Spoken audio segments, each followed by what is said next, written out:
Shalom, Kal Halayim, Layahu Bashem Yahushai, Bashem Racha HaKodash. Double honors unto the apostles of GMS who rule well and who I learned this truth from, and salutations and blessings unto the elect, you Akim and few Aquathium that take heed in sincerity and in truth. I'm just sitting here before camp, and I was I was going through some reading through this book I have.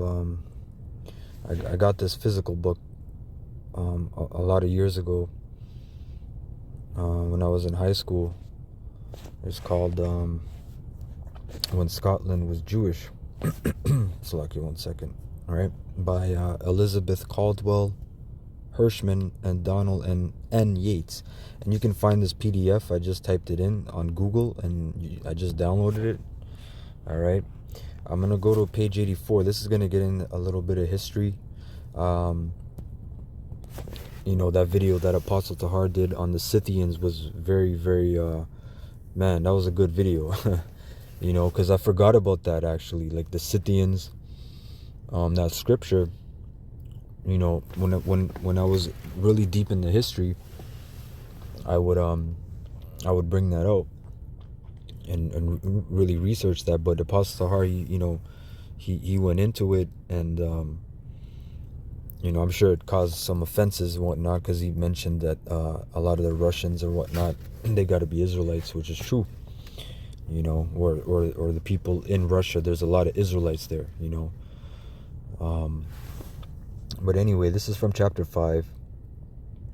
The early Jews of France, 700 AD to 1200, right? And I'm going to start from down here. Right here. It says, as Ben Bassa notes, Jews from Palestine arrived in Gaul, or France, right? Because France comes from the Franks, which were Northmen, right? Basically, a lot of the so-called barbarians, they're just deemed Northmen, and then that's where that term Normans, that goes back to Northmen came from, which a lot of those men were Benjaminites. When you look it up, you know, they were mixed in, but a lot of them were Benjaminites. And you'll hear of Gauls before the Franks, right? And they're known as Northmen as well, you know, or barbarians. You know, it says arrived in Gaul, France, as early as 135 AD, following the unsuccessful revolt by Bar Kokhba against Roman Emperor Hadrian. At this time, Jews were Roman citizens and not labeled as Jews per se, you know, and that's why even Paul, he brought that up. Look, I'm a Roman citizen. He used that title, but it just goes to show you that you had Israelites. When you read that book, Sex and Race, you know, which was a book recommended by the apostles years ago, man, you know, very good book as well, right?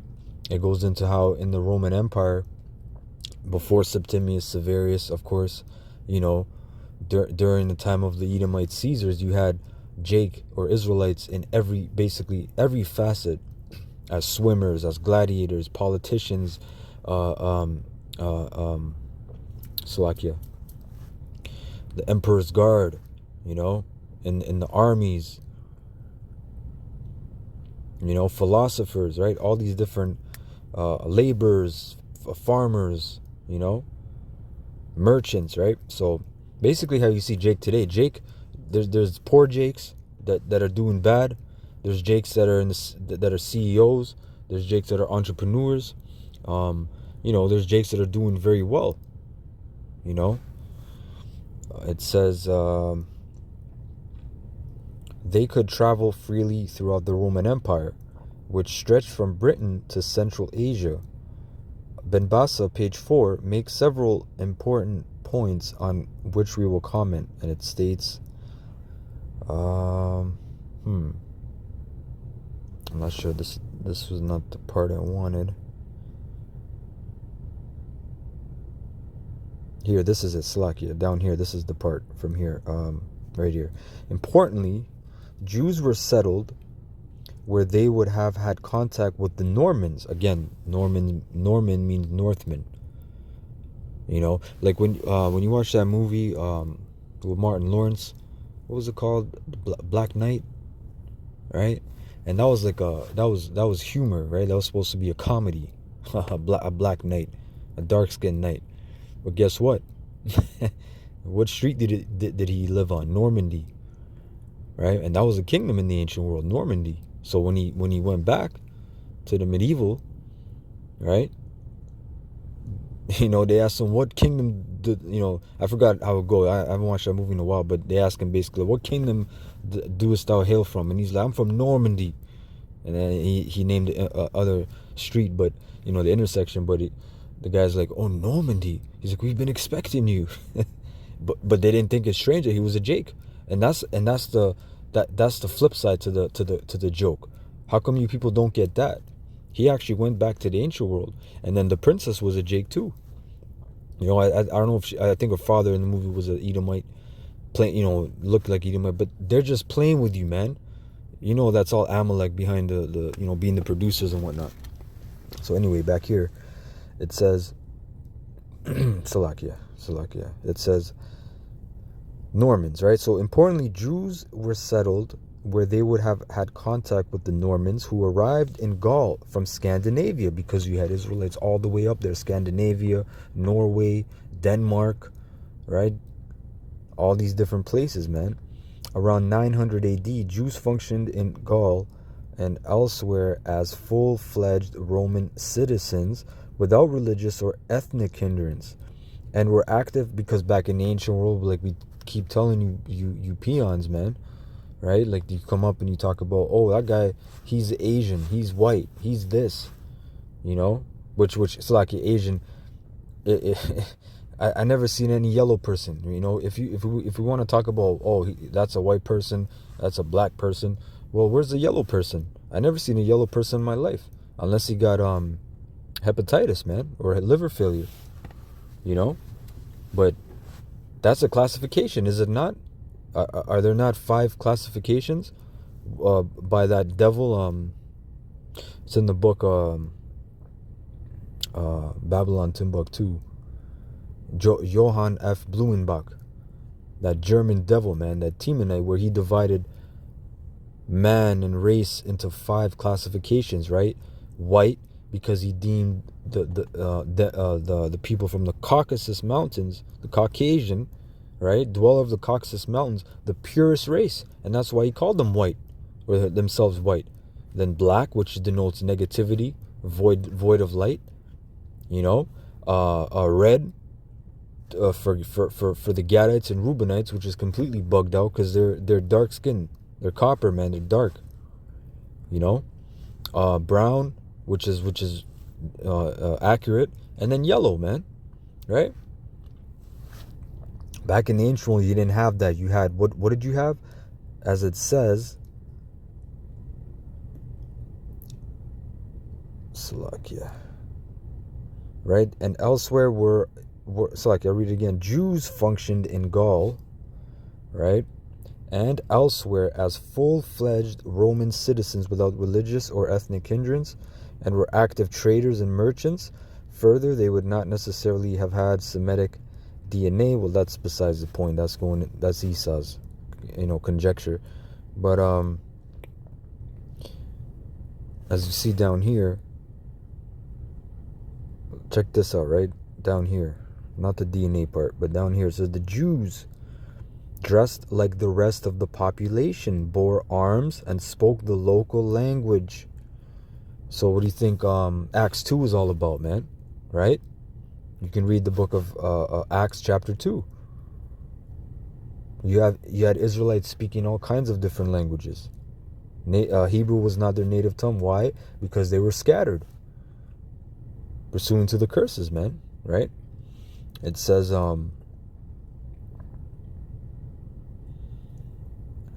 spoke the local language. Even in the synagogue, Hebrew was not the only language used for rituals.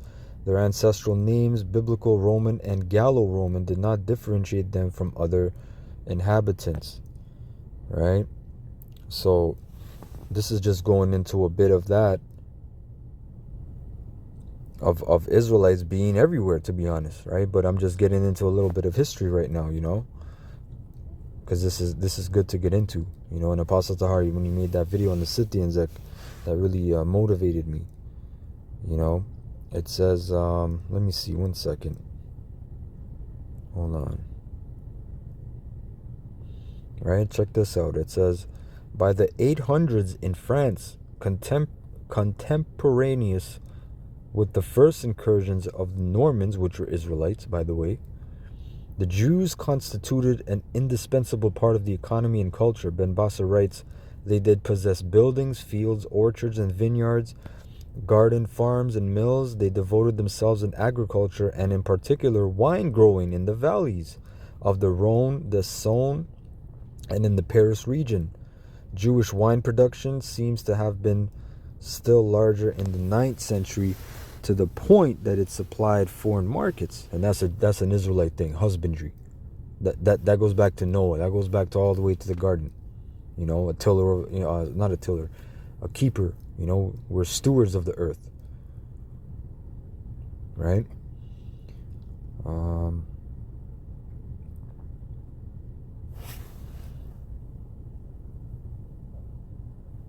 And 1 second, I'm gonna get one more. I'm gonna get this. I have this Slack here. What was I talking about? I had yes, that part I read. So that was on the Gauls, right? But now, like in the scripture, right? Colossians 3:11, where there is neither Greek nor Jew. Why? What does that mean, Greek nor Jew?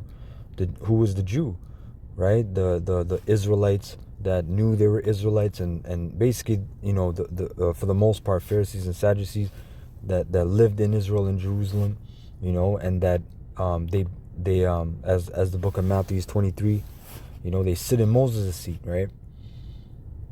And they were basically like, look, if you're not circumcised, and they didn't even want to deal with the Gentile of Israelites, right?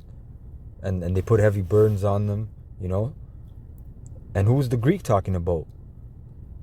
You have Hellenists, which were Israelites that knew they were Israelites, but they spoke Greek, right? Because you had such a disdain for Greek. It said it was better. The ancient saying for the Israelites, or from the Israelites rather, was, it is better to eat pork than to speak Greek.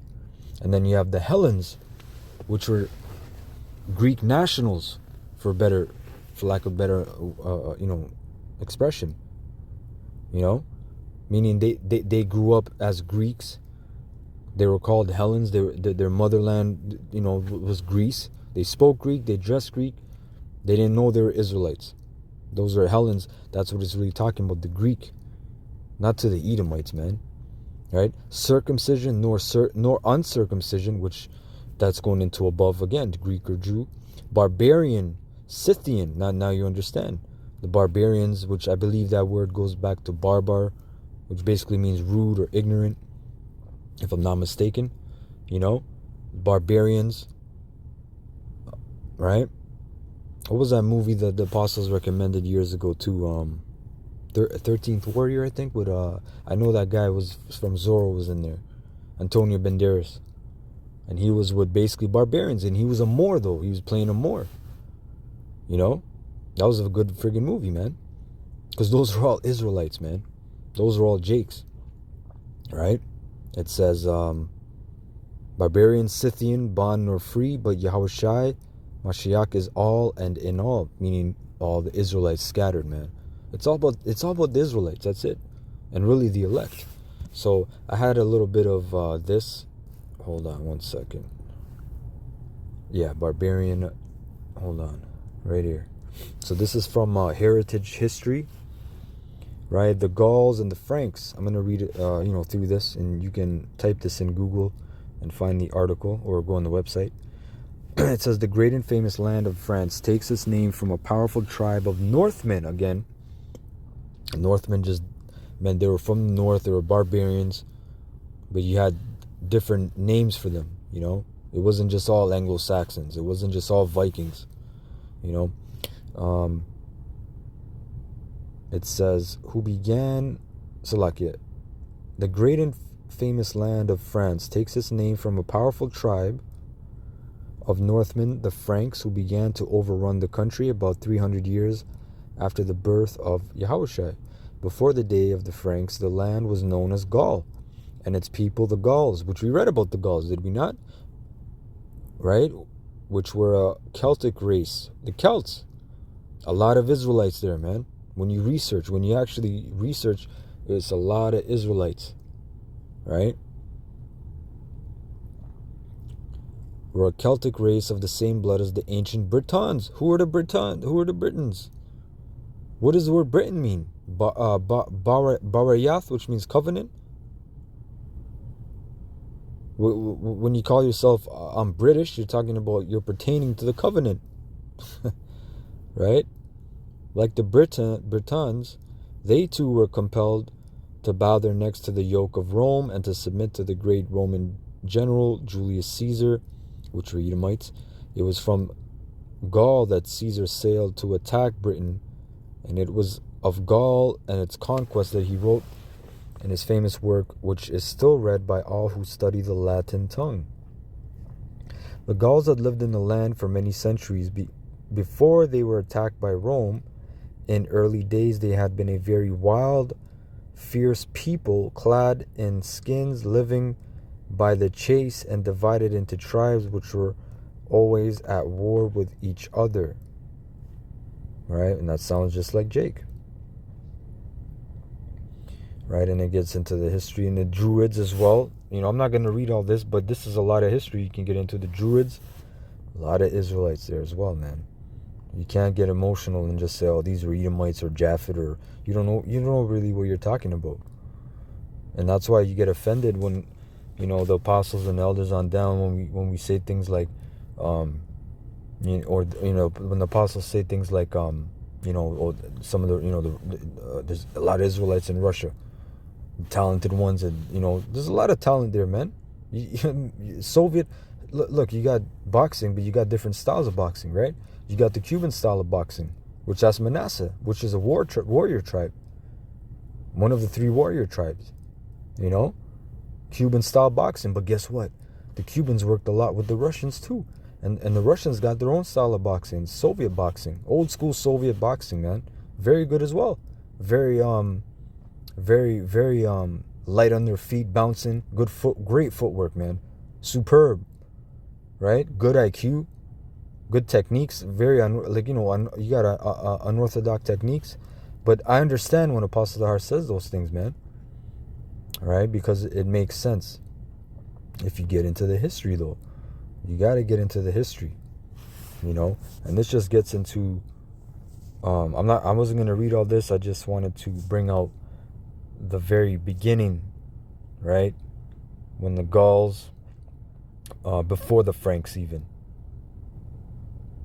right? All those different tribes, and then I had another article which is good. This is from HebrewNations.com. All right, ancient Scots only ate. Hold on, is that? Yeah, ancient Scots only ate kosher animals. Now, when you go down here, check this out. I'm going to read this part, as you see right here. The Scythians avoided swine. Herodotus, Volume 3, Book 4, 6, I guess, verse 63. I'm not sure. It says 450 BC tells us that the Scythians had an aversion to swine, and it quotes, "Such are the observances of the Scythians with respect to sacrifice. They never use swine for the purpose, nor indeed is it their wont to breed them in any part of their country." Right? And Herodotus was an Israelite as well. A lot of the philosophers in Greece, the top ones, right? The Scythians and the Scots. What does Scot mean? Goes back to black. Scotsman. That's why when, again, the apostles say things like a lot of the Scottish and the Irish, oh, those are crackers. Those are Edomites. And those are the same guys probably telling you about Revelation 13 and 16, man. It says, from the Scythians emerged a portion of the settlers of British Isles in Celtic times. as well as those who came later with the Anglo-Saxon invasions. Who were the Anglo-Saxons? What does the name Anglo-Saxon mean? Anglo means angelic. Saxon goes back to son of Isaac. Angelic sons of Isaac. The Scottish and part of the Irish also had traditions that they descended from the Scythians. Craig White tells us, quote, the Scots were also known as Scythi, right? A lot of derivations. The Greeks called the Scythians Scoots. According to the Descent of the Gauls by James Grant, an Edinburgh advocate, and published in 1814, the early Scots were known as Scyths. See? So a lot of history intertwines, man. Right? It says, because all those... Jake is very populous, man. The Most High... Let me get one scripture. It's just in my head right now. Hold on. Shit.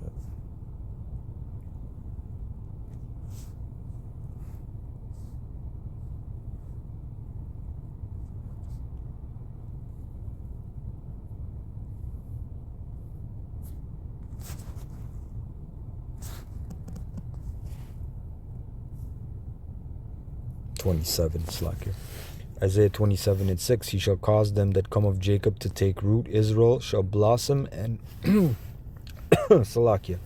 Israel shall blossom and bud and fill the face of the world with fruit. You know, Jake is everywhere, man. As the sand of the sea.